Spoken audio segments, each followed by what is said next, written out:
जय श्री कृष्णा। आज गुरुवार के दिन आइए सुनते हैं नर और नारायण की यह कथा। एक असुर था दंभोदभव। उसने सूर्यदेव की बड़ी तपस्या की। सूर्यदेव जब प्रसन्न होकर प्रकट हुए और वरदान मांगने को कहा तो उसने अमरत्व का वरदान मांगा। सूर्यदेव ने कहा यह संभव नहीं है। तब उसने मांगा कि उसे 1000 दिव्य कवचों की सुरक्षा मिले।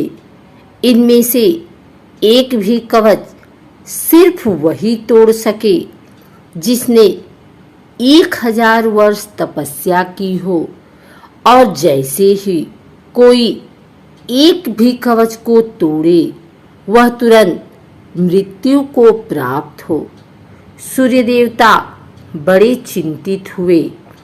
वे इतना तो समझ ही पा रहे थे कि यह असुर इस वरदान का दुरुपयोग करेगा, किंतु उसकी तपस्या के आगे वे मजबूर थे। उन्हें उसे यह वरदान देना ही पड़ा। इन कवचों से सुरक्षित होने के बाद वही हुआ जिसका सूर्यदेव को डर था। दंभोदभव अपने सहस्त्र कवचों की शक्ति से अपने आप को अमर मानकर मन चाहे अत्याचार करने लगा।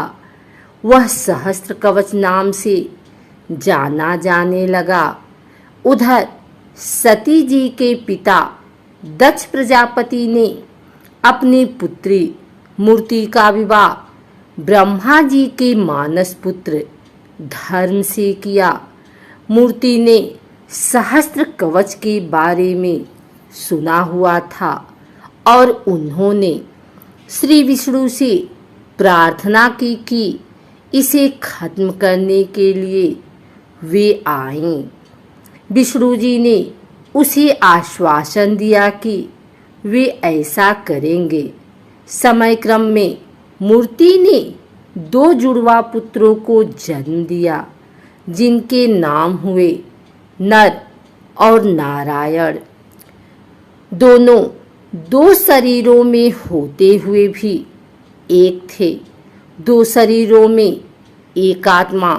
विष्णु जी ने एक साथ 2 शरीरों में नर और नारायण के रूप में अवतरण किया था। दोनों भाई बड़े हुए। एक बार दंभोदभव इस वन पर चढ़ाया।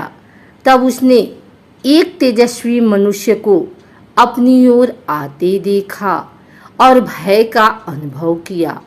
उस व्यक्ति ने कहा कि मैं नर हूँ और तुमसे युद्ध करने आया हूँ। भय होते हुए भी दंभोदभव ने हंसकर कहा, तुम मेरे बारे में जानते ही क्या हो। मेरा कवच सिर्फ वही तोड़ सकता है जिसने 1000 वर्षों तक तप किया हो। नर ने हंसकर कहा कि मैं और मेरा भाई नारायण एक ही हैं। वह मेरे बदले तप कर रहे हैं और मैं उनके बदले युद्ध कर रहा हूँ। युद्ध शुरू हुआ और सहस्त्र कवच को आश्चर्य होता रहा कि सच ही में नारायण के तप से नर की शक्ति बढ़ती चली जा रही थी।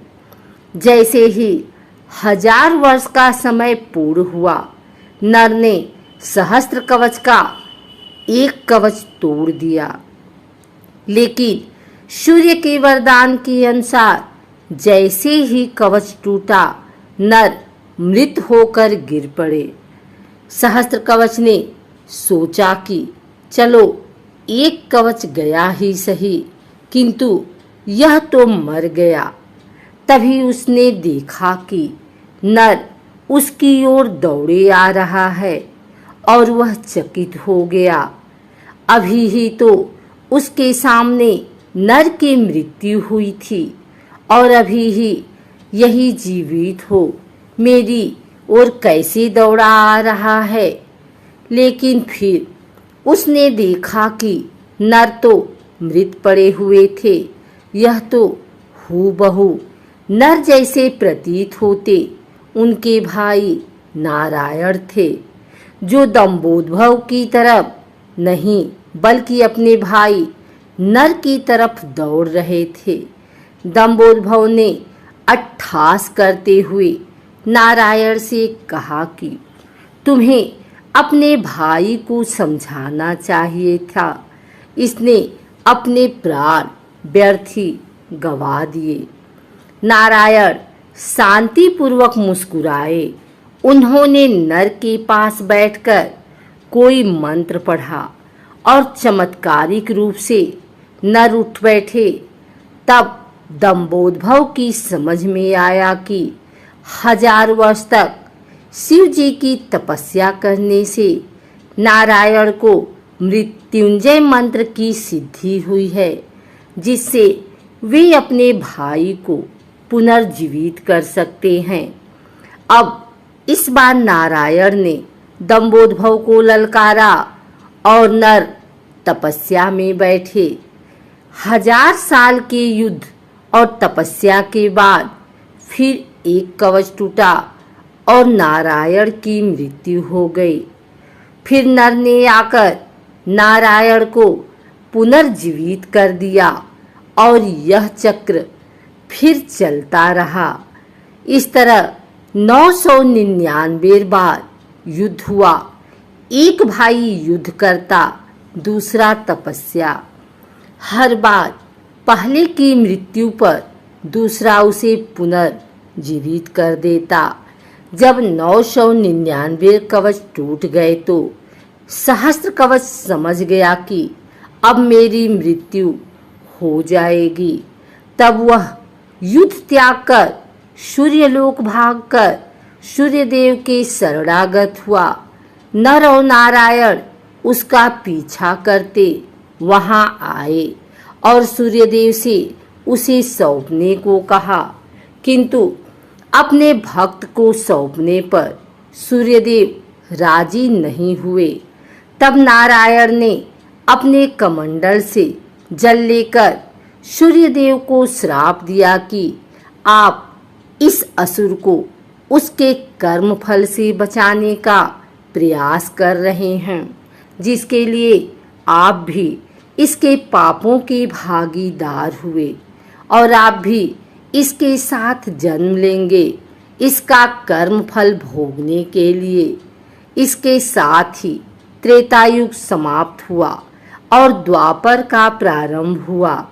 समय बाद कुंती जी ने अपने वरदान को जांचते हुए सूर्यदेव का आवाहन किया और कर्ण का जन्म हुआ। लेकिन यह आमतौर पर ज्ञात नहीं है कि कर्ण सिर्फ सूर्यपुत्र ही नहीं है, बल्कि उसके भीतर सूर्य और दंभोद्भव दोनों हैं। जैसे नर और नारायण में 2 शरीरों में एक आत्मा थी, उसी तरह कर्ण के एक शरीर में 2 आत्माओं का वास है, सूर्य और सहस्त्र कवच। दूसरी ओर नर और नारायण इस बार अर्जुन और कृष्ण के रूप में आए। कर्ण के भीतर जो सूर्य का अंश है वही उसे तेजस्वी वीर बनाता है, जबकि उसके भीतर दंभोद्भव भी होने से उसके कर्मफल उसे अनेकानेक अन्याय और अपमान मिलते हैं और उसे द्रौपदी का अपमान और ऐसे ही अनेक अपकर्म करने को प्रेरित करता है। यदि अर्जुन कर्ण का कवच तोड़ता तो तुरंत ही उसकी मृत्यु हो जाती, इसीलिए इंद्र उससे उसका कवच पहले ही मांग ले गए थे।